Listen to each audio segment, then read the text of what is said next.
الله الرحمن الرحيم لله ما في السماوات وما في الأرض وإن تبدوا ما في أنفسكم أو تخفوه يحاسبكم به الله فيغفر لمن يشاء ويعذب من يشاء والله على كل شيء قدير آمن الرسول بما أنزل إليه من ربه والمؤمنون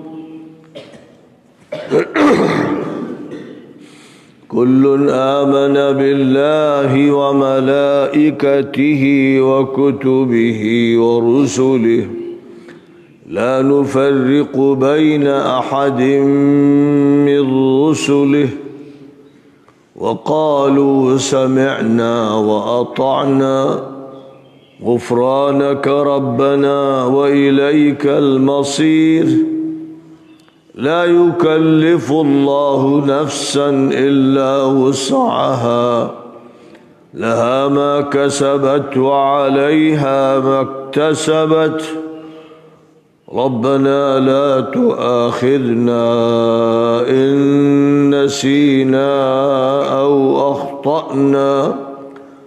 ربنا ولا تحمل علينا إصرا كما حملته على الذين من قبلنا ربنا ولا تحملنا ما لا طاقة لنا به ربنا ولا تحملنا ما لا طاقة لنا به واعف عنا واغفر لنا وارحمنا أنت مولانا فانصرنا على القوم الكافرين.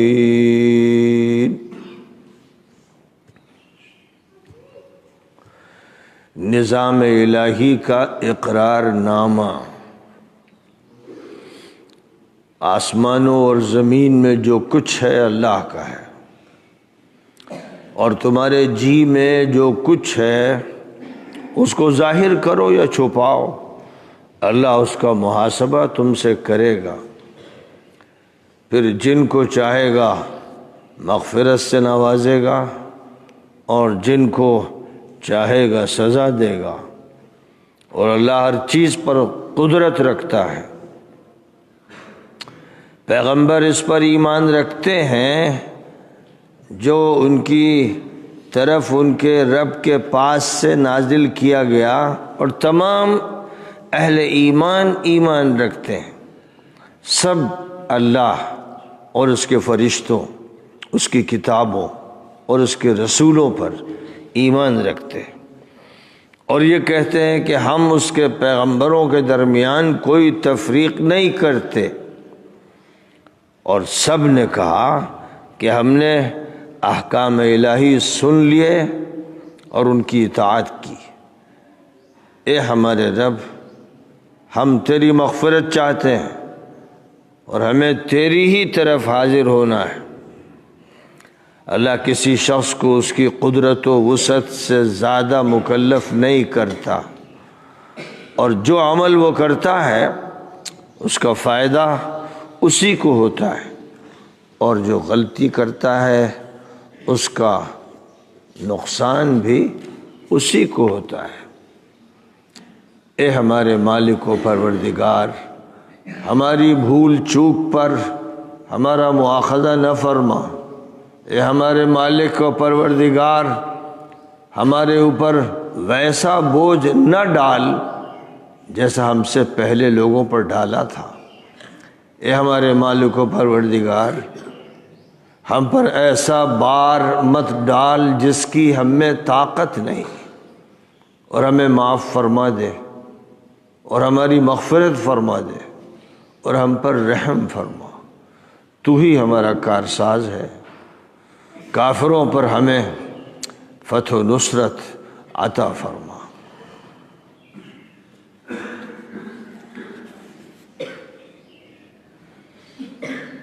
سورۃ البقرہ کی جو قرآن کی سب سے بڑی سورہ ہے، اس کی آخری آیتیں پڑھی گئی ہیں، آیت نمبر 284، 285 اور 286۔ یہ چند آیتیں ہیں جن پر سورہ کا اختتام ہوا ہے، اور قرآن پاک کی سورۃ البقرہ کے بارے میں ایک گفتگو گزر چکی ہے۔ جس وقت یہ بات بیان کی گئی تھی کہ سورۃ البقرہ میں اللہ تعالیٰ نے سب سے پہلے 3 قسم کے لوگوں کا تذکرہ فرمایا، ایمان والوں کا، کٹے کافروں کا اور منافقوں کا۔ اس کے بعد 3 عقائد کا تذکرہ کیا، اللہ کے بارے میں عقیدہ، پیغمبر کے بارے میں عقیدہ اور آخرت کے بارے میں عقیدہ۔ یہ بنیادی 3 عقائد سورۃ البقرہ کے دوسرے سبق میں بیان کیے گئے کہ بندگی اللہ کی کرنی ہے، پیغمبر کی اطاعت کرنی ہے، آخرت کو ماننا ہے، یہ تسلیم کرنا ہے کہ یہ دنیا وقتی ہے، کسی کو نہیں معلوم کہ اس دنیا میں وہ کب تک رہے گا، بچپن میں مر جائے گا یا جوانی میں یا ادھیڑ عمر میں یا بڑھاپے میں، کسی کو نہیں معلوم، اور سب کی موتیں ہوتی۔ اور اس کے بعد پھر جو اصل موضوع ہے جس کا انسان سے تعلق ہے، اس کا تذکرہ فرمایا گیا کہ اللہ تعالیٰ نے سب سے پہلے انسان آدم کو اس لیے پیدا کیا کہ یہ دنیا ان کے حوالے کی جائے اور آدم اللہ کی ترجمانی کریں، یعنی اللہ کا نظام، اللہ کی شریعت، اللہ کا قانون اس دنیا میں نافذ کریں، اپنے اوپر، اپنے گھر والوں پر، اور اس کے بعد تمام انسانوں پر اور دنیا کی تمام چیزوں پر اللہ کا قانون نافذ کریں۔ اور اس کے بعد پھر تذکرہ کیا تھا خاص طور پر اللہ تعالیٰ نے یہودیوں اور عیسائیوں کا، اور بالخصوص یہودیوں کا، ان کی تاریخ پوری سنائی گئی تھی کہ ایک زمانہ تھا کہ اللہ تعالیٰ نے ان کا انتخاب فرمایا تھا، یعنی حضرت موسیٰ علیہ السلام کو ان کے درمیان بھیجا تھا اور فرعون کے چنگل سے ان کو آزاد کیا تھا، اور ایک آزاد علاقے جزیرہ نما سینا میں ایک عرصے تک ان کو رکھا تھا۔ تو وہ مسلمانوں کے لیے ایک نمونہ ہے۔ مسلمانوں کو چاہیے کہ وہ حضرت موسیٰ کی سوانح پڑھیں، مسلمانوں کو چاہیے کہ فرعون کے حالات سے واقف ہوں، مسلمانوں کو چاہیے کہ قوموں پر کیا حالات گزرتے ہیں اور کیسے ان کا عروج ہوتا ہے اور کیسے زوال ہوتا ہے، اس سے واقف ہوں۔ تو اس میں اللہ تعالیٰ نے حضرت موسیٰ کی قوم کو، جو بنی اسرائیل کہلاتے ہیں اس وجہ سے کہ حضرت یعقوب کی اولاد ہے، اور حضرت یعقوب اسرائیل کہلاتے تھے اس لیے کہ اسرائیل کے معنی ہوتے ہیں عبداللہ کے، اللہ کے بندے کے۔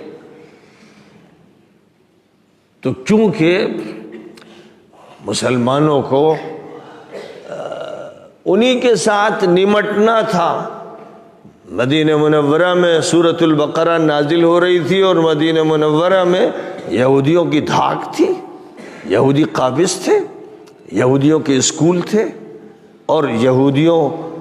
کی معاشیات بڑی زبردست تھی، اور یہودی ساہوکار تھے، اور وہ لوگوں کو قرضے دیتے تھے اور سود لیتے تھے، اور ان کے باہر سے بھی تعلقات تھے، اور بڑے بڑے ان کے 3 قبیلے، قبیلہ بنو قینقاع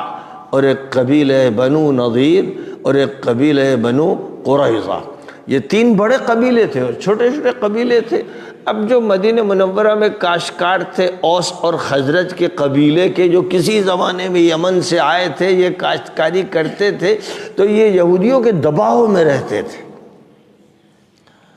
تو اب ایک طرف تو مسلمانوں کو یہودیوں سے نمٹنا تھا، انہیں سمجھنا تھا، ان کی تاریخ سمجھنی تھی، کیونکہ کسی بھی قوم سے معاملات کرنے کے لیے ضروری ہوتا ہے کہ اس قوم کی تاریخ ہمیں معلوم ہو، اس کی ابتدا کیسے ہوئی، اس کے حالات کیا تھے، اور اس میں بگاڑ کیا آیا اور کیسے آیا۔ اس سے اگر واقفیت ٹھیک سے نہ ہو تو مقابلہ آسان نہیں ہوتا ہے۔ اور پھر اس کے بعد جب مدینہ منورہ سے شمال کی طرف جائیے تو پھر عیسائیوں کی اسٹیٹس تھی، اور یمن کے شمال میں بھی عیسائیوں کی ریاست تھی، اور اوپر چلے جائیے سیریا، اور اس کے بعد پھر یورپ کے علاقے، وہاں پر عیسائیوں کی زبردست امپائر قائم تھی۔ تو یہ 2 مذہب تھے جن سے اچھی طرح واقف ہونا تھا، اس لیے اللہ تعالیٰ نے سورۃ البقرہ میں بڑی تفصیل کے ساتھ بنو اسرائیل کا تذکرہ فرمایا۔ اور اس کے بعد جو موضوع آیا وہ موضوع یہ کہ بھائی بنو اسرائیل یعنی یہودی اور عیسائی حضرت ابراہیم کو اپنا بڑا مانتے ہیں، اپنا بزرگ مانتے ہیں، اور ان پر متفق ہیں۔ اور یہی صورتحال مکہ مکرمہ کے مشرکوں کی، بلکہ پورے جزیرۃ العرب کے مشرکوں کی، کہ وہ سب کے سب حضرت ابراہیم کو اپنا جد امجد مانتے۔ اور مسلمان تو خاص طور پر دنیا میں اس لیے برپا ہوئے کہ وہ ملت ابراہیمی کو زندہ کر دیں۔ اس لیے حضرت ابراہیم علیہ السلام کا باقاعدہ اہتمام کے ساتھ تذکرہ فرمایا گیا کہ حضرت ابراہیم کی جو شخصیت کے نمایاں پہلو ہیں، جو ان کا جو امتیازی مقام ہے، کس وجہ سے ہے، اس کا تذکرہ ہوا۔ اور اسی کے ساتھ ساتھ حضرت ابراہیم علیہ السلام نے جو دعا مانگی تھی مکہ مکرمہ میں کعبہ مقدسہ کی عمارت کی تعمیر کرتے ہوئے، اس کی تکمیل کرتے ہوئے، وہ دعا یہ تھی کہ اللہ مجھے اور اسماعیل کو بھی مسلم بنا، اور ہماری ذریت میں امت مسلمہ تیار فرما دے، اور اس کے بعد اس امت اس مسلمہ میں ایک ایسا پیغمبر بھیج دے جو تیرے کلام کی آیتیں ان کو سنائے، اور ان آیتوں کا مطلب ان کو سمجھائے، اور حکمت اور دانائی کی باتیں بتائے، اور ان کا تزکیہ کرے، ان کی اصلاح کرے، ایک ایسا پیغمبر مبعوث فرما دے۔ تو اس مقام پر اللہ تعالیٰ نے یہ بتایا، سبھی کو بتایا گیا، یہودیوں کو بھی، عیسائیوں کو بھی، مسلمانوں کو بھی، اور جزیرۃ العرب کے تمام مشرکوں کو، کہ حضرت ابراہیم کا جہاں تک تعلق ہے وہ تمہارے ہیرو تھے، اور اللہ نے ان کو امام بنایا، اور وہ متفق علیہ بزرگ تھے، لیکن تم اس کو بھول گئے کہ انہوں نے اللہ سے دعا کی تھی کہ اللہ مجھے مسلم بنا دے، اسماعیل کو مسلم بنا دے۔ یعنی مسلم کے جو اصل معنی ہے کہ ایک بندہ اللہ کے سامنے بالکل حوالے ہو جائے، اپنے کو اللہ کے سپرد کر دے۔ یہ جو صفت ہے غیر کہ اس کے بڑے بڑے مقامات ہیں، اس لیے انہوں نے دعا فرمائی، اور پھر یہ دعا کہ امت مسلمہ برپا ہو۔ اور جب ان کا انتقال ہونے لگا تو انہوں نے اپنے گھر کے افراد کو جمع کر کے یہ وصیت کی کہ یاد رکھو کہ اللہ نے تمہارے لیے جو دین منتخب کیا ہے وہ اسلام ہے، اسلام، اس لیے اسی پر تمہیں جینا ہے اور اسی پر مرنا ہے۔ پھر کیونکہ بنی اسرائیل کا بڑی تفصیل کے ساتھ تذکرہ اللہ تعالیٰ نے فرمایا تھا، اور اسرائیل سے مراد حضرت یعقوب ہیں، تو حضرت ابراہیم کے کیونکہ وہ پوتے ہوتے ہیں اور مشن سب کا ایک تھا، اس لیے اللہ تعالیٰ نے حضرت یعقوب کا بھی تذکرہ کیا کہ انہوں نے بھی اپنی وفات کے موقع پر اپنے گھر کے لوگوں کو، اولاد کو، سب کو اکٹھا کر کے یہ کہا تھا بتاؤ میرے بعد کس کی بندگی کرو گے؟ تو سب نے کہا کہ آپ کے اللہ کی، ابراہیم کے، اسحاق کے، یعقوب کے مالک اور اللہ کی، یعنی اللہ وحدہ لا شریک لہ کی ہم بندگی کریں گے۔ اور انہوں نے کہا کہ یاد رکھو اسلام پر جینا ہے اور اسلام پر مرنا ہے۔ بڑے اہتمام کے ساتھ اس وصیت کا تذکرہ کیا گیا، اور اس کے بعد پھر اللہ تعالیٰ نے یہ بتایا، امت مسلمہ کو یہ بتایا کہ وقتی طور پر تمہارے لیے ہم نے بیت المقدس کو قبلہ بنایا تھا، لیکن وہ وقت اب ختم ہو گیا، اور ہمیشہ ہمیشہ کا جو قبلہ تھا، ہے اور رہے گا، یعنی کعبہ مقدسہ، وہ تمہارے لیے قبلہ بنایا جا رہا ہے۔ اب یہ سب کہنے کے بعد پھر اللہ تعالیٰ نے یہ واضح فرما دیا کہ مسلمانوں، حالات سے مقابلہ کرنا ہے۔ تمہارے سامنے حالات کی تصویر کشی کر دی گئی ہے اور بتا دیا گیا ہے کہ کیسی کیسی قومیں اور ملتیں گزری، اور جو تمہارے سامنے ہیں ان کے کیا حالات رہے ہیں، اور تم کو پھر ان کی طرف سے کیسی کیسی دشمنیوں کا سامنا ہوگا۔ تو یاد رکھو، یہ مت سمجھنا کہ اسلام پھولوں کی سیج کا نام ہے، یہ مت سمجھنا کہ اسلام محفوظ گھر کا نام ہے، کسی چمن کا نام ہے، کسی باغ کا نام ہے، کسی جاری نہر کا نام ہے۔ یہ مت سمجھنا کہ اسلام تمہارے مفادات تم کو مہیا کرے گا، یعنی دنیا تمہاری اچھی گزرے گی اگر تم اسلام پر جمے۔ فرمایا کہ بالکل اس کے برخلاف تمہاری آزمائشیں ہوں گی، آزمائشیں ہوں گی، کڑی آزمائشیں ہوں گی، جانیں جائیں گی، مال جائے گا، تم سے بہت کچھ چھنے گا۔ اب اگر تم صبر کرتے رہے، ڈٹے رہے، حق پر جمے رہے، تو پھر اللہ کی طرف سے تم کو بشارتیں عطا ہوں گی۔ یہ سارے موضوعات ایک ترتیب سے بیان کیے گئے، اور اب اس کے بعد ظاہر ہے کہ سورۃ البقرہ کے ذریعے اللہ تعالیٰ نے مسلمانوں کو ایک دستور دے دیا، ایک قانون دے دیا۔ نماز، روزہ، زکوٰۃ، حج، اس کی تفصیلات، معاشرتی مسائل، سماج سدھار کی اسکیم، کیسے کسی سماج کو بہتر بنایا جائے، اس سماج سے ظلم کا خاتمہ کرنا ہے، شراب کا خاتمہ کرنا ہے، جوئے اور سٹے کا خاتمہ کرنا ہے، ہر طرح کی بے اعتدالی کا خاتمہ کرنا ہے، سماج کو صحیح رخ پر ڈالنا ہے، اور جس کے لیے ضروری ہے کہ ایک ایسا نظام ہو جو متوازن ہو، ایک بیلنس سسٹم ہو۔ تم انصاف سیکھو، اور انصاف سب کے ساتھ کرو، اپنے حق سے پہلے دوسروں کا حق دینے کی فکر کرو، اور پھر یاد رکھو کہ اسلام یہ نہیں کہتا کہ تم سنیاسی بن جاؤ، تم جوگی بن جاؤ، تم جنگلوں میں چلے جاؤ۔ اسلام اس لیے نہیں آیا ہے، اسلام تمدن کے لیے آیا ہے، تہذیب کے لیے آیا ہے، آبادی کے لیے آیا ہے، تعمیر کے لیے آیا ہے۔ اس لیے سب سے پہلی بحث یہ ہے کہ کس طرح سے کنبہ بندی ہو، کیسے فیملی لائف شروع کی جائے۔ شادی کا نظام معلوم ہونا چاہیے، کیونکہ ظاہر ہے کہ آدم اور حوا کی شادی ہی کا یہ نتیجہ تھا کہ انسان وجود میں آئے اور پھیلتے گئے، دنیا بھر گئی۔ اس لیے اسلام نے اس مسئلے کو بڑی اہمیت دی کہ یاد رکھو کہ ازدواجی زندگی شروع ہونی ہے، لیکن اس کی اساس ایمان ہے۔ صرف پیسے کی وجہ سے، صرف شہرت کی وجہ سے، صرف حسن و جمال کی وجہ سے جو شادیاں کی جاتی ہیں اکثر ناکام ہوتی ہیں، لیکن جو شادی ایمان کی بنیاد پر کی جاتی ہے اور دوسری چیزیں ملحوظ رکھی جائیں کوئی حرج نہیں، لیکن بنیاد ایمان ہوگی، شوہر مومن ہو، بیوی مومن ہو، انتخاب ایمان والے کا ہو۔ جب یہ ہوگا تو اس میں اللہ تعالیٰ کی طرف سے دنیا کی بھی سعادت ملتی ہے، آخرت کی بھی سعادت ملتی ہے،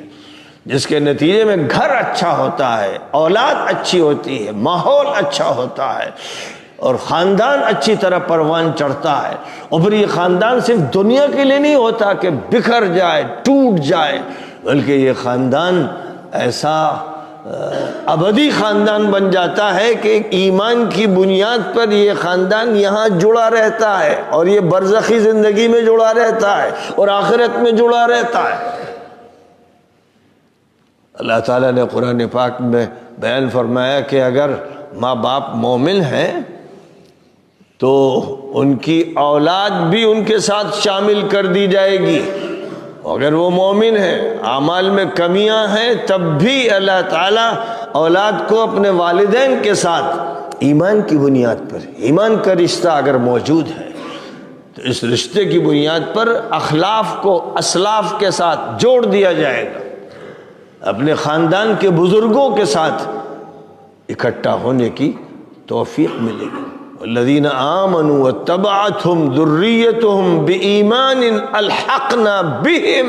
ذریتهم۔ کتنی بڑی بات ہے، خاص طور پر ان لوگوں کے لیے جن کو اللہ نے بڑی بڑی نسبتیں عطا فرمائی ہیں۔ کسی کا خاندان اگر حضرت حسن سے جڑتا ہے، حضرت حسین سے جڑتا ہے، سیدنا علی سے جڑتا ہے، تو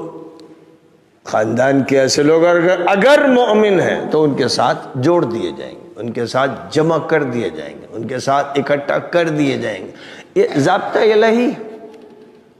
اور اگر خدا نخواستہ شوہر اور بیوی ہی مومن نہیں، یا شوہر مومن نہیں، یا بیوی مومن نہیں، مومن کا مطلب صرف مسلمان ہونا نہیں ہے، مسلمان نام کے تو بہت ہیں، لیکن جن کے اندر ایمان ہوتا ہے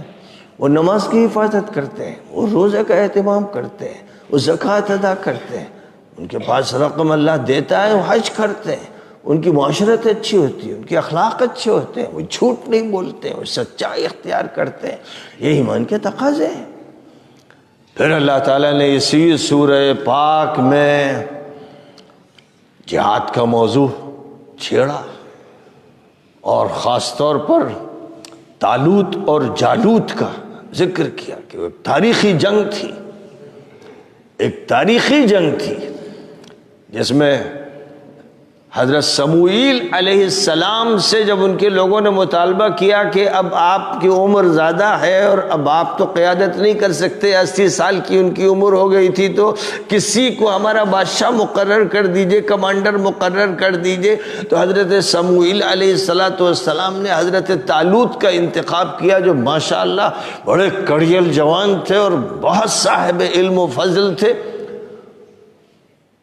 اور مقابلہ کرنا تھا اس وقت فلسطین میں ایک ظالم قوم تھی اور ان کا لیڈر جالوت تھا جس سے لوگ دہلتے تھے، اور اس مقابلے میں حضرت طالوت کو کامیابی حاصل ہوئی، جالوت کو بدترین شکست سے دوچار ہونا پڑا۔ تو اللہ تعالیٰ نے جہاد کا تذکرہ کیا اور مسلمانوں سے یہ بات بتائی کہ حضرت طالوت کا لشکر چھوٹا تھا،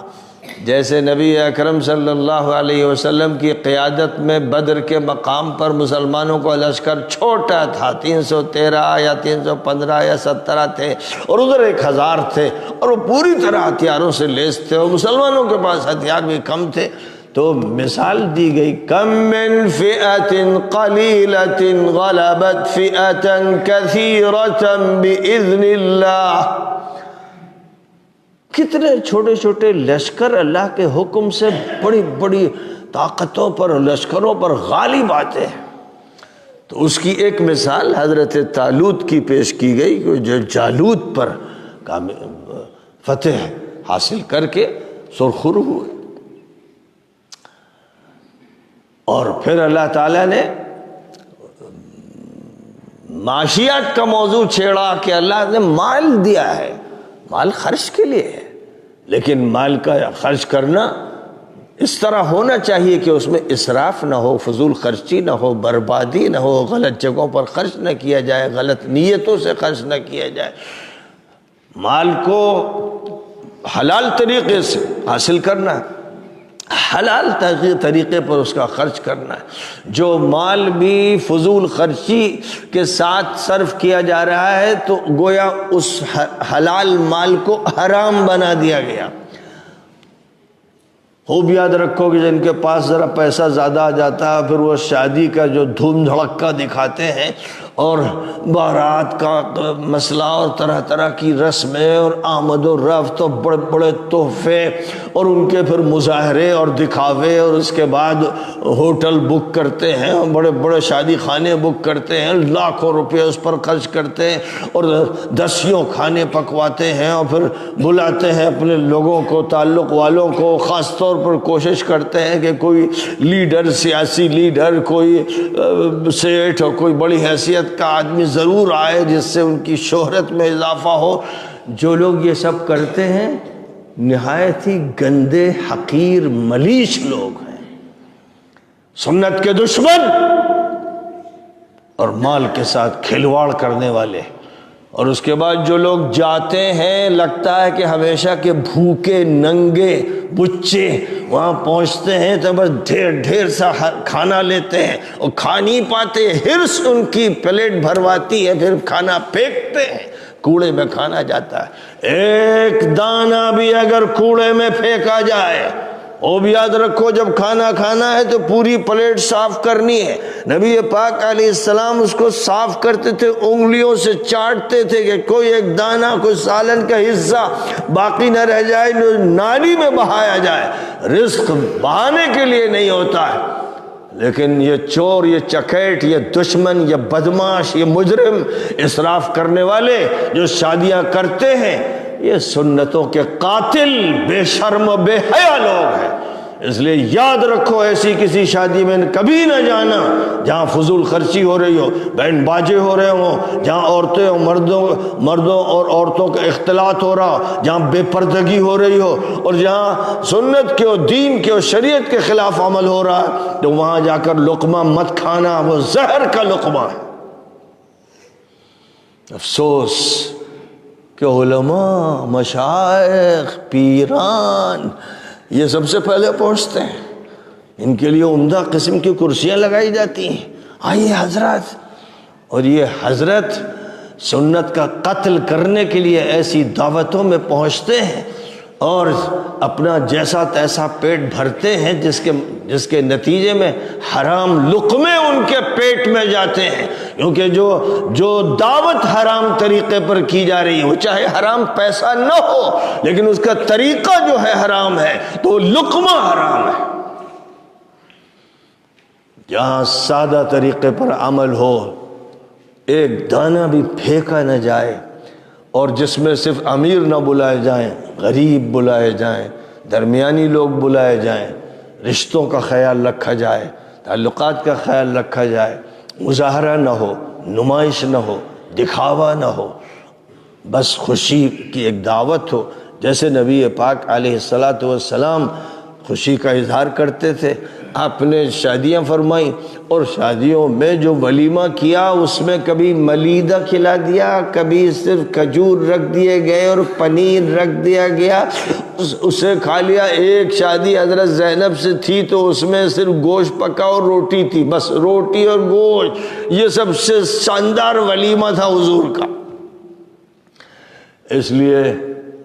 اسلام جو نظام دیتا ہے وہ کہتا ہے کہ مال تمہارا طیب ہو، حلال ہو، یعنی حلال ہونے کے ساتھ پاکیزہ بھی ہو، اور پھر خرچ کرنے کا طریقہ بھی سنت کے مطابق ہو، جس میں فضول خرچی بالکل نہ ہو اور کوئی بات بھی خلاف شریعت نہ ہو۔ اگر خلاف شریعت عمل ہو رہا ہے، یعنی شادی میں پردے کا لحاظ نہیں، اور جس طرح مردوں اور عورتوں کا الگ انتظام ہونا چاہیے اس کا خیال نہیں، اور طرح طرح کے کھانے ہیں جو لیے جا رہے ہیں اور لوگ کچھ کھاتے ہیں کچھ پھینکتے ہیں۔ یاد رکھو نوجوانوں، سن لو،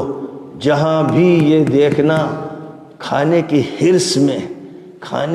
میں وہاں پہنچنا جانا کہ کھانا ملے، کیسا ہی ملے، کہیں ملے، بائیکاٹ کرو ایسی دعوتوں کا، اور اپنے ماں باپ سے کہنا کہ ایسی دعوتوں میں مت جائیے ورنہ آپ کے پیٹ میں حرام لقمے جائیں گے۔ قرآن بہت تاکید کرتا ہے کہ مال حلال ہو۔ پھر قرآن پاک میں خاص طور پر سود کا تذکرہ کیا گیا، سود اور لعنت، وہ اللہ کی مار، وہ حرام مال، منحوس مال، جس کے بارے میں کہہ دیا گیا یمحق اللہ الربا ویربی الصدقات، اللہ سود کو مٹا دیتا ہے، اس کو منحوس کر دیتا ہے، اس کی بدبختی سامنے آتی ہے، اور صدقہ کو اللہ ترقی دیتا ہے، اس میں اضافہ فرماتا ہے۔ تو یاد رکھو کہ سود بہت خطرناک چیز ہے، اور کسی کو قرض دے کر اس پر اس سے رقم کمانا، یعنی یہ 1000 روپے میں دے رہا ہوں، 1 مہینے میں اگر آپ واپس کر دیں گے تو آپ کو 1100 دینے پڑیں گے، لیکن اگر آپ ہم کو 4 مہینے کے بعد دیں گے تو پھر آپ کو 1500 واپس کرنے ہوں گے۔ مزید مدت بڑھے گی تو رقم بڑھے گی، یعنی اپنے قرض سے کمانا، اس کو اللہ نے ملعون قرار دیا ہے۔ وہ لعنتی لوگ ہیں، وہ ساہوکار و مہاجن، وہ یہودیوں میں ہوا کرتے تھے اور یہاں ہندوؤں میں ہوتے ہیں، اب مسلمان بھی اسی میں لگ گئے ہیں۔ وہ بھی نئے نئے طریقے اختیار کرتے ہیں کہ کیسے بغیر تجارت کے، تجارت میں تو ظاہر ہے کہ 2 آدمیوں کا لین دین ہوتا ہے اور دونوں نفع کے بھی متمنی ہوتے ہیں اور ان کو نقصان کا بھی خطرہ ہوتا ہے، اس کا بھی امکان ہو سکتا ہے، اس کا بھی امکان ہو سکتا ہے، اور دونوں ایک طرح جد و جہد کر رہے ہیں۔ ایک شخص مال کما کر حلال مال لا رہا ہے، اس سے ایک چیز خرید رہا ہے، دوسرا کسی چیز کو اپنے یہاں بو رہا ہے یا کہیں سے لا رہا ہے اور اسے فروخت کر رہا ہے۔ یہ تجارت ہے جس کو اللہ نے حلال قرار دیا ہے، اس شرط کے ساتھ جس چیز کی تجارت ہو رہی ہے وہ فی نفسی شریعت میں حلال ہو۔ لیکن اگر کوئی شراب کی تجارت کر رہا ہے یا منشیات میں سے کسی بھی نشے آور چیز کی تجارت کر رہا ہے، یا جو چیز اللہ نے حرام قرار دی ہے، مردہ جانور کا گوشت بیچ رہا ہے، جھٹکے کا جانور ہے اس کا گوشت بیچ رہا ہے، یا بظاہر کاروبار صاف ستھرا نظر آتا ہے، یعنی دودھ بیچ رہا ہے لیکن جھوٹ بول بول کے یہ بالکل اصلی ہے اور اس میں وہ پانی ملاتا ہے، یا گھی بیچ رہا ہے، یہ کہتا ہے کہ بالکل اصلی ہے اور اس میں ڈالڈا یا دوسری چیزیں ملاتا ہے، یا جو بھی اس طرح ملاوٹ کا کاروبار کرتا ہے، یہ چور چکیت ڈکیت مجرم خبیث حرام مال کماتا ہے۔ یہ دودھ والا حرامی، گھی والا حرامی، یہ مسالوں والا حرامی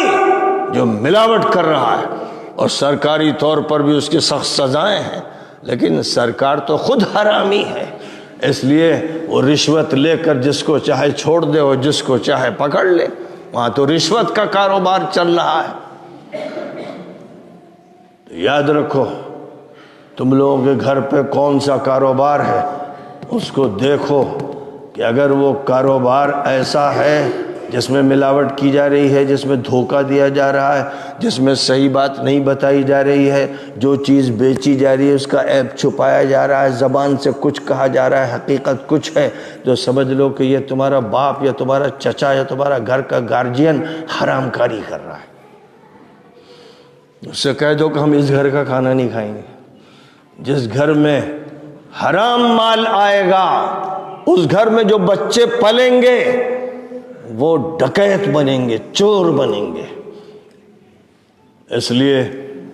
بیوی کو بھی چاہیے وہ کہہ دے کہ میں بھوک سے مر جاؤں گی لیکن تمہارا کھانا نہیں کھاؤں گی۔ شوہر سے کہہ دینا چاہیے اس کو کہ اگر تم حرام پیسہ لا رہے ہو تو وہ پیسہ ہمیں نہیں چاہیے، موت بہتر ہے اس سے کہ میں تمہارا پیسہ کھاؤں۔ لڑکوں کے اندر بھی یہ بات ہونی چاہیے کہ اگر خدا نخواستہ کسی کا والد کوئی حرام کاروبار کر رہا ہے تو وہ بچے کہتے ہیں ہم لوگ کہیں اور جا کے خود کما لیں گے، کھا لیں گے، آپ کا نہیں کھائیں گے، کیونکہ آپ حرام کاروبار کر رہے ہیں۔ اب رہ گیا جو سود لے رہا ہے، تو ایک تو سود مہاجنی سود تھا اور جس کے نتیجے میں خاندان لٹ جاتے تھے، عورتوں کے زیورات بک جاتے تھے، مکانات ہاتھ سے نکل جاتے تھے، یہاں تک کہ عورتوں کی عزتیں بک جاتی تھی۔ یہ ہوتا رہا،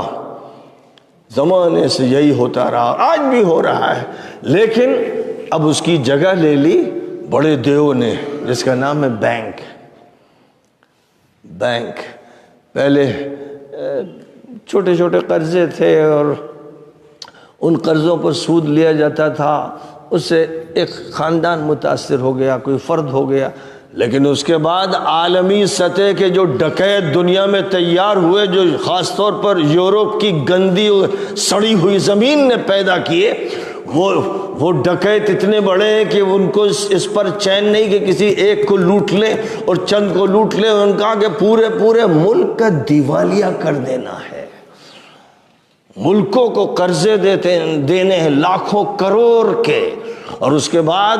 ملکوں کو غلام بنانا ہے، ان پر دباؤ ڈالنا ہے، اپنے من کے کاروبار کروانے ہیں، اپنی فوج مسلط کرنی ہے، اپنا نظام چلانا ہے، اپنی ڈکٹیٹرشپ قائم کرنی ہے۔ تو IMF کے نام سے جو قرضے دیے جاتے ہیں اور جو ملک لیتے ہیں، ان کا پھر یہی حال ہوتا ہے کہ وہ بندھوا مزدور ہی نہیں، غلام بنتے ہیں، کیچڑ چاٹتے ہیں۔ پاکستان کا یہی حال ہے اور دنیا کے اکثر ملکوں کا یہی حال ہے کہ وہ کیچڑ چاٹ رہے ہیں،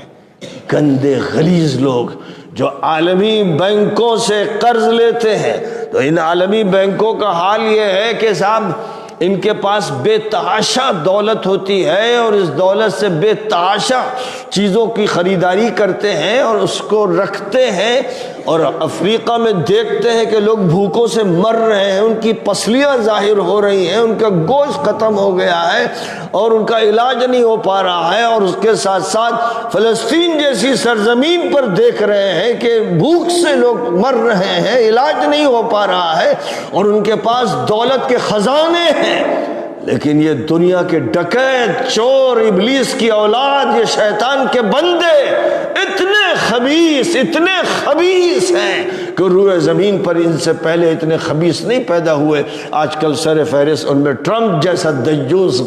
غلیظ خبیث انسان ہے، اور پھر نتنیاہو، یہ تو کئی دہائیوں سے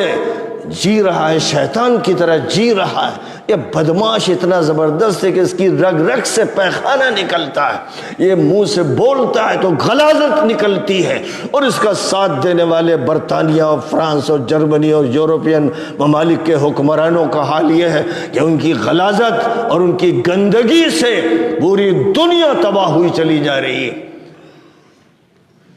یہ سودی نظام کی پیداوار ہے، اور پوری دنیا پر سودی نظام مسلط کرتے ہیں۔ آدمی یہ سوچتا ہے کہ بھئی میں نے بینک سے قرض لے لیا اور توڑا 2%، 3% دے دیا تو کیا ہوا؟ ایک فرد پر اس کا اثر محسوس نہیں ہوتا ہے، چند افراد پر محسوس نہیں ہوتا ہے، کیونکہ یہ جو بینک قائم کیے گئے ہیں یہ صرف ایک آدمی کو نقصان پہنچانے کے لیے نہیں، ظاہر میں فائدہ پہنچاتے ہوئے دکھتے ہیں، مختلف قسم کے موقعوں پر مدد کرتے دکھتے ہیں، یہ سب ان کی چالیں ہیں، یہ ان کی عیاریاں اور شطارتیں ہیں، لیکن ان کا معاملہ ہے کہ پوری قوموں کو سکھا دیتے ہیں، پورے ملکوں کو دیوالیہ بنا دیتے ہیں۔ کتنے ملک ہیں جو دیوالیہ ہو گئے اسی بینکنگ سسٹم کی وجہ سے اور بینکوں کے قرضوں کی وجہ سے۔ تو یاد رکھو کہ جیسے وہ مہاجنی سود تھا، ویسے ہی بینکوں کا سود بھی ملعون ہے، ملعون۔ اب تم مجبوراً اگر بینک میں پیسہ رکھتے ہو تو پھر سود، اس کو یہ سمجھو کہ یہ غلاظت ہے۔ ہر گھر میں کوئی نہ کوئی جگہ ہوتی ہے جہاں لوگ استنجے جاتے ہیں، ہوتی ہے کوئی جگہ، بیت الخلا ہوتا ہے، تو یہ بیت الخلا ہے تمہارے گھر کا۔ اب ظاہر ہے کہ کوئی بیت الخلا میں جا کر نعوذ باللہ کھانا کھائے، غلاظتیں کھائے، تو اس سے زیادہ گندا غلیظ آدمی کون ہوگا؟ اس لیے سود کی جو رقم ہے خود کبھی مت استعمال کرو۔ ایسے لوگ جو بہت غریب، بہت مجبور حالت میں، یہ جو رقم ہے کیونکہ اس کا مالک متعین نہیں ہے، معلوم نہیں ہے، تو جیسے لقطہ ہوتا ہے کہ کہیں کوئی رقم اگر تمہیں پڑی ہوئی مل گئی تو اس کے بارے میں اعلان کر دیا، لیکن کوئی بھی لینے نہیں آ رہا ہے، تو اس رقم کا تم استعمال کر سکتے ہو، واپس تمہیں کرنا ہے، لیکن اگر تم کسی غریب کو دے دیتے ہو تو وہ عمل تمہارے لیے درست ہے۔ ہاں اس کا مالک آ جائے اور کہے کہ یہ میری رقم تھی تو اسے واپس کرنا ہوگا۔ ایسے ہی سود کے بارے میں یہ کہا گیا کہ بینک میں مت چھوڑو، کیونکہ بینک کے لٹیرے، قزاق، ڈکیت، مجرم اس رقم کا بھی تمہارے خلاف استعمال کریں گے، اس لیے اس کو لے کر اپنے اوپر مت استعمال کرو، بہت آخری درجے کے جو غربا ہیں ان کو دے دو، ان پر استعمال کر لو۔ تو سودی نظام کا ذکر کیا گیا، معاملات کیسے کیے جائیں، لین دین کیسے ہو، کن چیزوں کی رسید بنائی جائے، کن چیزوں کی رسید بنانے کی ضرورت نہیں ہے، بڑے معاملات کیے جائیں تو پھر مکمل ان کے کاغذات، دستاویزات ہونے چاہیے، یہ سب بیان کیا گیا۔ اب ظاہر ہے کہ پوری سورہ کا ایک چھوٹا سا خلاصہ میں نے بیان کر دیا، کیونکہ اس کے بعد یہ جو آیتیں آج میں نے پڑھی یہ اللہ کے دستور کا حلف نامہ ہے۔ پارلیمنٹ میں جب کوئی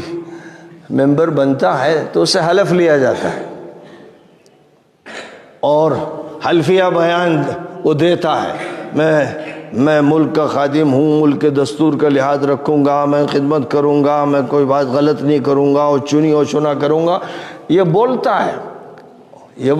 بولتا ہے، وہ جو پارلیمنٹ میں آتا ہے وہ بولتا ہے، وہ جانتا ہے کہ میں فراڈیاں ہوں اور میں لوٹوں گا اور لوگوں کی جیبوں پر حملے کروں گا، لیکن وہاں حلف میں یہ باتیں کرتا ہے۔ اللہ کی طرف سے حلف لیا جا رہا ہے، جو حلفیہ بیان لیا جا رہا ہے اللہ کی پارلیمنٹ میں، یعنی امت مسلمہ، پوری دنیا کی امت مسلمہ سے یہ اقرار نامہ لیا جا رہا ہے۔ کیا؟ دفعہ نمبر 1، جو کچھ ہے اللہ کا ہے، آسمانوں میں، فضاؤں میں، زمین میں، بر و بحر میں، کسی کے باپ کا نہیں ہے، تمہارا نہیں ہے، تم خود اللہ کے مملوک ہو۔ پہلی اس حقیقت کو یاد رکھنا۔ نمبر 2، تم اپنے دل میں کچھ چھپاؤ یا زبان پر ظاہر کرو، ہر حال میں اللہ کے علم میں ہے۔ یہ مت سمجھنا کہ خلوت میں تم کچھ چھپا لو گے یا کوئی راز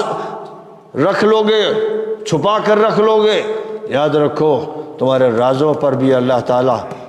کو علم ہے اور وہ تمہارا محاسبہ کرے گا، دل کی نیتوں پر بھی محاسبہ کرے گا، زبان کے اقوال پر بھی محاسبہ کرے گا، تمہارے بدن کے اعمال پر بھی محاسبہ کرے گا، اور اختیار مغفرت کا اللہ کے ہاتھ میں ہے، کوئی بھی اس کے ساتھ شریک نہیں ہے۔ نمبر 3، یہ جو دستور دیا جا رہا ہے اس دستور کو ماننے کی ذمہ داری سب پر ہے، اور سب سے پہلے رسول پر ہے، محمد مصطفیٰ صلی اللہ علیہ وسلم، جن کو یہ دستور دیا جا رہا ہے ان سے کہا جا رہا ہے کہ کہیے کہ میں ایمان لایا۔ پہلے محمد کہیں، پھر آپ کے تمام صحابہ کہیں، آپ کے گھر والے کہیں، پوری امت کو یہ کہنا ہے۔ لہذا فرمایا گیا کہ رسول بھی ایمان لائے اور تمام اہل ایمان لائے اللہ پر، فرشتوں پر، اللہ کی کتابوں پر اور اس کے رسولوں پر۔ مجمل طریقے پر یہ بتا دیا گیا کہ ایمان کے لیے یہ بنیادیں ہیں، ہر شخص کو ان کا اقرار کرنا ہے، اور تفصیلات میں بالکل جانے کی ضرورت نہیں ہے۔ ہر شخص پر یہ لازم نہیں ہے کہ وہ تفصیلات پڑھے، اللہ نے آسان رکھا ہے۔ نبی پاک علیہ السلام پوچھتے تھے مسلم، اس نے کہا مسلم ہے، بس آپ نے تسلیم کیا، بلکہ یہاں تک وسعت دی کہ من قال لا الہ الا اللہ دخل الجنہ، جو بھی کہتا ہے لا الہ الا اللہ وہ جنت میں جائے گا۔ اتنی وسعت نبی نے فرمائی، اور ایک حدیث نہیں ہے، کئی حدیثیں ہیں، اور کہیں تھوڑی سی وضاحت یہ فرمائی کہ من صلی صلاتنا واستقبل قبلتنا واکل ذبیحتنا فذلک هو المسلم، جو ہماری طرح نماز پڑھتا ہے اور قبلے کی طرف رخ کرتا ہے اور ہمارا ذبیحہ کھاتا ہے وہ مسلمان۔ یعنی تمام لوگ جو کہہ رہے ہیں ہم مسلم ہیں، تم کھود کریت کر ان کو کافر بنانا چاہتے ہو، تمہارا کام ہے کہ کافروں کو مسلم بناؤ، تم مسلمانوں کو کافر بنانا چاہتے ہو؟ یہ منحوس، بددماغ، شقی، بدبخت لوگوں کا کام ہے جو امت میں پیدا ہو گئے ہیں، جن کا کام یہ ہے کہ جنت سے نکالے کیسے، دوزخ میں ڈالے کیسے؟ نبی اس کے لیے بے چین تھے کہ دوزخ سے نکالے کیسے، جنت میں ڈالے کیسے۔ وہاں ان کو فکر تھی کافروں کی، مشرکوں کی، ملحدوں کی، کہ ان کو کیسے بچا لیں۔ اور آج ہمارے بہت سے ایسے مولوی ہیں مدرسوں میں پیدا ہوتے ہیں، چغت کہیں کے بدماش مجرم، جن کا کام یہ ہے کہ ملت میں تفریق ڈالیں، یہ اس فرقے کا، یہ اس فرقے کا، اس فرقے میں یہ عقیدہ، اس فرقے میں یہ عقیدہ ہے، اس سے کفر لازم آتا ہے، اس سے شرک لازم آتا ہے۔ میں تجھے کس نے مسلط کیا مجرم؟ کس اللہ نے تجھے مسلط کیا؟ جس اللہ نے اپنے آخری نبی کو بھیجا انہوں نے آسانی پیدا کی، اسلام کو وسعت عطا فرمائی، جو بھی لا الہ الا اللہ کہہ رہا ہے اسے مسلمان مانو۔ تو اس لیے یہ اصول یاد رکھنا، کبھی بھی فرقوں کی باتیں مت سننا، یہ فلاں فرقے کا، یہ فلاں فرقے کا، جو یہ بات بولے، جو مولوی تم کو دکھے بڑی لمبی داڑھی کا اور پگڑی والا دکھے اور دیکھنے میں لگتا ہو فرشتہ ہو، تو تم فوراً سمجھ لینا جب یہ فرقے کی بات کر رہا ہے تو یہ شیطان ہے، شیطان کا ایجنٹ ہے۔ ایسے مولویوں کے قریب نہ پھٹکنا جو امت کو بانٹتے ہوں، تقسیم کرتے ہوں، پوری امت ایک ہے۔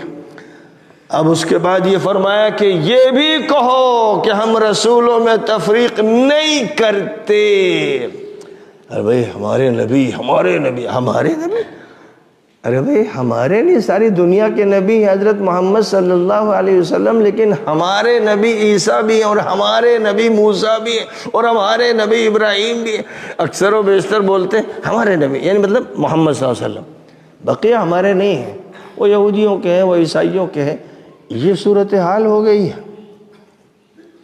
یہ صورتحال ہو گئی ہے۔ قرآن صراحت سے کہہ رہا ہے کہ تفریق نہیں کرنی ہے، اور بولی تفریق والی ہے۔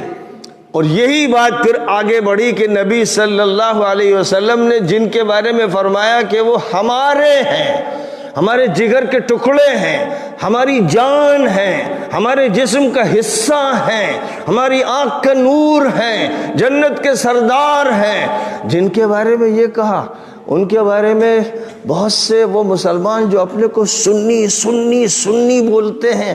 یہ بہرے گونگے مجرم خبیث، یہ کہتے ہیں کہ حسین تو شیعوں کے ہیں، حسن کو بھی شیعہ جانے ہیں، اور فاطمہ کے مقامات کی باتیں وہ تو شیعہ کرتے ہیں، علی کے بڑے بڑے مقامات شیعہ بیان کرتے ہیں، ہمارے لیے تو ابو بکر ہیں، عمر ہیں، عثمان ہیں۔ جو یہ بولے سمجھ لو اس سے زیادہ خبیث اور بدماش اور مجرم نہیں، اس کا نبی سے تعلق نہیں، کسی اور سے ہو سکتا ہے۔ جس کو نبی کہے کہ وہ میری جان ہے، علی منی وانا من علی، حسین منی وانا من حسین، ایسے ایسے الفاظ بولے ہیں کہ عقل حیران ہو جاتی ہے کہ بس مجھے اور ان کو دو مت سمجھو، یوں سمجھو کہ ہم ایک ہیں۔ ان پر حملے کرنے والے وہ ہیں جو اپنے کو سنی کہتے رہے، جنہوں نے اسے لڑائی لڑی، تلواریں نکالی ان کے خلاف ایک جملہ بولتے تو خدا کی قسم نبی ان کو ملعون کہتے، لیکن ان کے خلاف تلواریں نکالی، بھالے نکالے، نیزے نکالے، تیر چلائے، ان کو ذبح کیا، ان کے ساتھی صحابہ کو قتل کیا۔ جن مجرموں نے، بدبختوں نے یہ سب کچھ کیا، ان کے لیے تعویل کے پلندے تیار کر رکھے خبیث مولویوں نے، گندے ناپاک مولویوں نے، اور جنہوں نے کربلا میں حضرت حسین اور ان کے خاندان کی افراد، عورتیں اور بچے، اور وہ کوئی فوج نہیں، ان پر 25,000 کی فوج، اور بعض میں یہ کہ 5,000 کی فوج مسلط کی گئی کہ ان 72 کو ذبح کر دو، گردنیں کاٹ دو، جسموں کو رون دو۔ وہ مسلمان ہو سکتے ہیں، وہ مسلمان ہو سکتے ہیں؟ پوری دنیا کے کافروں سے بدتر، ذلیل تر، منحوس تر، خبیث تر وہ لوگ تھے، وہ بدماش، جو عبید اللہ ابن زیاد اور شمر ابن ذوالجوشن اور ادھر یزید ملعون و خبیث و مردود سے تعلق رکھنے والے، ان کے ہزاروں فوجی، ان کی ہزاروں پولیس، ان کے چپراسی، ان کے خدام، سب خدا کی قسم ملعون تھے، ایک نہیں تھا یزید ملعون، یزید نہیں تھا، پوری حکومت ملعون۔ تو یہاں اللہ کہتا ہے کہ رسولوں میں تفریق نہیں۔ اب ظاہر ہے کہ نبی پاک علیہ الصلوۃ والسلام کے بعد کوئی یہ کہہ دے کہ بھئی ارے شیعوں کے ہیں جعفر صادق، موسیٰ کاظم اور عباس علمدار، ہمارا کیا لینا دینا ان سے؟ جو یہ کہہ رہا ہے جاہل، اجڑ، خبیث، گندا، مردود، منحوس انسان ہے، اس کے پاس علم ہی نہیں ہے۔ جن کو وہ امام مانتے ہیں پوری امت ان کو امام مانتی ہے، ان کے بلند ترین مقامات تھے، وہ یہ کہتے ہیں کہ وہ معصوم تھے، یہ غلط ہے، جو غلط ہے وہ غلط ہے، وہ معصوم نہیں تھے، امام تھے۔ سچائی کو ماننا اور وہ تفریقیں نہ کرنا جو نبی نے نہیں کی اور نہیں سکھائیں، بلکہ جن کی زیادہ فضیلت بیان کی گئی ان کی زیادہ فضیلت کو یاد رکھنا ہے۔ پھر اس کے بعد اب جب یہ قانون سامنے آ رہا ہے اور اقرار کیا جا رہا ہے تو اس میں خاص طور پر یہ پوائنٹ سمعنا واطعنا، ساری امت کو کہنا ہے سن لیا، سن لیا، مان لیا، سن لیا، مان لیا، سن لیا، مان لیا، یہ دو لفظ ہیں، سمعنا سن لیا، اطعنا مان لیا۔ یہ اقرار کرنا ہے، یہ نہیں کہ مسجد میں بیٹھ کر تو بڑے نیک بن گئے اور باہر نکلے تو شرارتیں شروع، گالی گلوچ، ہر طرح کی غلط بات۔ یہ امت کے لوگ نہیں ہیں، یہ گھسپیٹیے ہیں،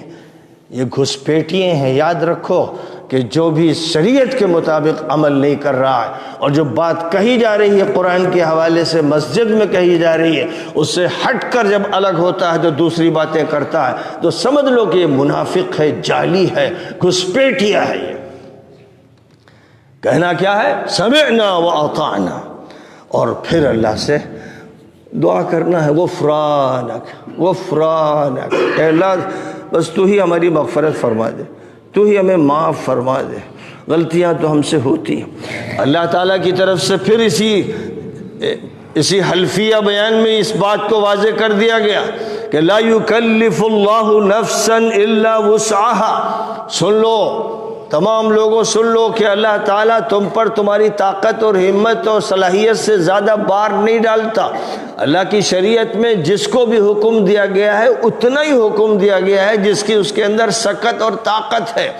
تم کھڑے ہو کر نماز نہیں پڑھ پاتے ہو، چکر آ رہا ہے، بیمار ہو تو بیٹھ کر پڑھ لو، بیٹھ کر بھی پڑھنا مشکل ہو رہا ہے تو لیٹ کر پڑھ لو۔ تم سفر میں جا رہے ہو، روزہ نہیں رکھنا چاہتے ہو، نہیں رکھ سکتے ہو، نہ رکھو، قرآن اجازت دیتا ہے کہ نہ رکھو۔ تم بیمار ہو، روزہ نہیں رکھنا چاہتے، نہ رکھو، بعد میں جب صحت ہو اس کی قضا کر لینا۔ دین آسان ہے، دین مصیبت نہیں ہے۔ اس لیے فرمایا کہ اللہ تعالیٰ اتنے مکلف کرتا ہے جتنی انسان کے اندر سکت اور طاقت ہو۔ اس کو اللہ کے یہاں خاص طور پر ملحوظ رکھا گیا، اور یہ کہ لہا ما کسبت، جو بھی تم کام کرو گے وہ تمہارے رجسٹر میں درج کیا جائے گا، وہ تمہارا ہے، تمہارا اکاؤنٹ ہے۔ وہ علیہ مکتسبت، غلطی کرو گے تمہارے خلاف لکھی جائے گی، تمہاری فائل میں تمہاری غلطیاں نوٹ ہوتی جائیں گی۔ تو انصاف ہے، اللہ کا نظام انصاف پر مبنی ہے۔ اور یہ ساری حقیقتیں واضح کرنے کے بعد اب اللہ نے ہی خود دعائیں سکھائیں کہ بھئی مجھ سے کیا مانگو، کس طرح مانگو۔ تو فرمایا یہ کہو، اے اللہ لا تؤاخذنا، اے اللہ ربنا لا تؤاخذنا ان نسینا او اخطأنا۔ اللہ اگر ہم سے بھول ہو جائے، چوک ہو جائے تو ہمارا مواخذہ نہ فرما۔ یہ اللہ تعالیٰ نے خود ہی کہہ دیا کہ بھول چوک پر اللہ پکڑ نہیں فرماتا، لیکن ہمیں بھی پورے احساس و شعور کے ساتھ اللہ کی بارگاہ میں یہ درخواست کرنی چاہیے کہ اللہ ہم تو بھول و چوک سے بنے ہوئے ہیں، جو بھول چوک پر ہماری پکڑ نہ فرما۔ اور اے اللہ جو بوجھ گزشتہ طاقتور قوموں پر تیری طرف سے ڈالے گئے کہ ان کے اندر طاقت تھی، بڑے جسم تھے، ڈیل ڈول والے تھے، اے اللہ وہ بوجھ ہم پر نہ ڈال، اور جس چیز کی ہمیں طاقت نہیں ہے، ہمت نہیں ہے، قدرت نہیں ہے، ہمیں اس کا مکلف نہ بنا، وہ ذمہ داری ہمارے اوپر اے اللہ نہ ڈال۔ اور پھر اس کے بعد کوتاہیاں ہی کوتاہیاں ہیں، اے اللہ معاف فرما دے، جو بھی غلطیاں ہو گئی انہیں معاف فرما دے، اے اللہ ہماری مغفرت کا فیصلہ فرما دے، اور اے اللہ اپنی رحمت ہمارے اوپر ڈال دے، رحمت کی چادر ڈھانپ دے، رحمت کی گود میں لے لے۔ تو ہی ہے جو ہمارا مولا ہے، کارساز ہے، اور تجھی پر اعتماد ہے، تجھی پر توکل ہے۔ اور بس یہ جو کافر ہیں، مخالفین ہیں، جو اس دستور کے مخالف ہیں، اس نظام کے مخالف ہیں، تیری شریعت کے مخالف ہیں، ان پر اے اللہ ہم کو نصرت عطا فرما۔ یہ ہیں وہ الفاظ جو حلفیہ بیان میں پوری امت سے لیے جاتے ہیں، اور لیے گئے تھے سب سے پہلے مدینہ منورہ میں نبی اکرم صلی اللہ علیہ وسلم اور تمام صحابہ سے، اور اس کے بعد ہر دور میں یہی ذمہ داریاں ہیں، اور اسی بنیاد پر لوگ تولے جائیں گے، ناپے جائیں گے، سمجھے جائیں گے۔ نبی بھی مکلف اور غیر نبی بھی مکلف، لیکن شریعت کا کون اتباع کر رہا ہے، کب نہیں کر رہا ہے، کون مخالفت کر رہا ہے۔ یہاں ایسا نہیں کہ کلرجی ہے، بھئی یہ پوپ ہیں، یہ تو جو کچھ بھی کریں سب معاف ہے، یہ پادری ہیں، یہ بشپ ہیں، یہ پیٹریارک ہیں۔ ہمارے یہاں بھی جو ہماری امت کے یہودی ہیں انہوں نے کہا یہ صحابی ہیں، اب یہ جو کچھ بھی کریں کاٹ ڈالیں، مار ڈالیں، قتل کر ڈالیں، ان کے لیے سب گناہ معاف ہیں۔ جو یہ کہتا ہے جھوٹا، لپاڑیا، بدماش، مجرم، قرآن میں تحریف کرنے والا، حدیثوں کا انکار کرنے والا، یہ در حقیقت بعض کے جرائم کو چھپانے کے لیے یہ حرکت کرتا ہے، اور ایک فرقے کا اس نے یہ نظریہ بنایا ہے جو بالکل 100% جھوٹا نظریہ ہے۔ اللہ قرآن میں صاف کہتا ہے ہر شخص کی پکڑ ہوگی اگر وہ یہ کرے گا، یہ کرے گا، یہ کرے گا، اور جو نہیں کرے گا وہ کوئی بھی ہو اس کو اللہ تعالیٰ معاف فرمائے گا۔ قانون الہی انبیاء پر بھی نافذ ہے، اور انبیاء کے اصحاب پر بھی نافذ ہے، اولیاء پر بھی نافذ ہے، کوئی بھی قانون الہی سے مستثنی نہیں ہے۔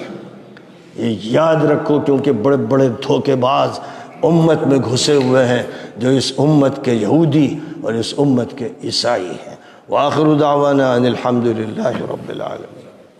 اللهم لك الحمد كما ينبغي لجلال وجهك وعظيم سلطانك، اللهم صل على سيدنا مولانا محمد النبي الأمي وعلى آله وسلم تسليما۔ ربنا آتنا في الدنيا حسنة وفي الآخرة حسنة وقنا عذاب النار، ربنا لا تؤاخذنا إن نسينا أو أخطأنا، ربنا ولا تحمل علينا إصرا كما حملته على الذين من قبلنا،